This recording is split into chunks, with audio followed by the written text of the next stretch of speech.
Do you ever find yourself searching your name on Twitter or anything like that? See what people are saying? Can you imagine how depressing that would be? I can imagine what they're saying.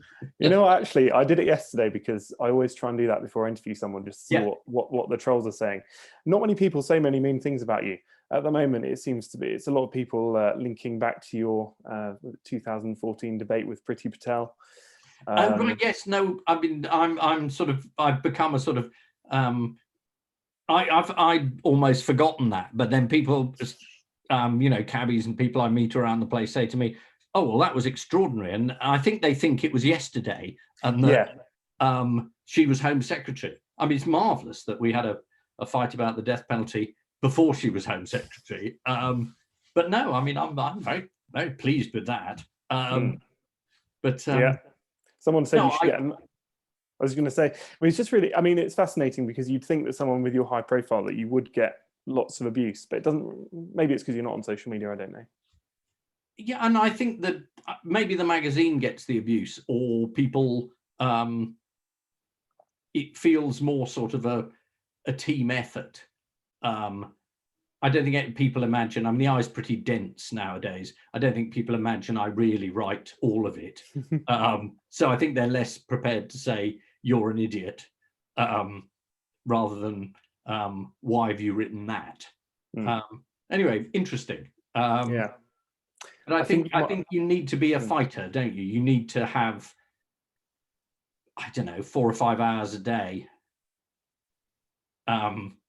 to really do Twitter. Right, yeah. So I remember a lunch where, I don't think you were there, but Owen Jones was at lunch and he was literally having a Twitter fight with someone who was also at the table. Oh, wow. And you just thought, well, I mean, you could just talk. Yeah. Anyway, that's what I miss about live. Yeah. So just this search on Twitter just got me thinking. I then searched Ian Hislop National Treasure, and there's quite a lot. No. Do you think you're a national treasure? No, but you presumably made that up and put that in. I know. I searched it. I searched Ian Hislop. I mean, I thought to myself, that's a really clever question. I'm going to ask Ian Hislop if he thinks he's national treasure. Good. Thank you. But yeah, lots of people say it. Well, how does that make you feel? Does that make you cringe? Yeah, it makes me feel slightly worried. I mean, you put national treasures in museums and then ignore them. I won't embarrass you too much actually about that, but no, feel free. Okay, why do you think you're popular? Why do you think you're so popular then? I think the last year again, because I mean, the two things I do kept going. And have I got news for you? We did it, from our front rooms during lockdown. And I think we underestimated just how pleased people would be to see that you were stuck in your front room and were just as bored and miserable as them. And at the end of that series, we had an episode which is almost entirely about Dominic Cummings, which is one of the best we've ever done. And it just, I think the reaction shocked us, just how, just saying it's really annoying for those of us who've obeyed the rules, that resonated very, very strongly. And again, with the eye, the fact that it turned up every 2 weeks, I think, and just carried on doing what it did.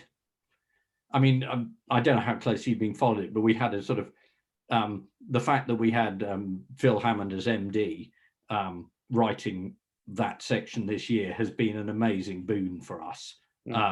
Just to have someone who's very plugged in, like all eye columns, it's run by people inside plus all their friends ever who contribute. And then there's this huge network of people inside the NHS and inside the medical profession who basically tried to make sure we get it right. And I think Phil's done a great job. So that's helped a lot. Because, there's amazing amounts of bollocks out there. And there's an amazing amount of sort of, people can't bear yet another piece or another story. And if they can find a summary somewhere that says this is more or less what's happening, this bit is terrible, this bit seems all right. They're just really pleased. So I think the mag's benefited a lot from that. Yeah.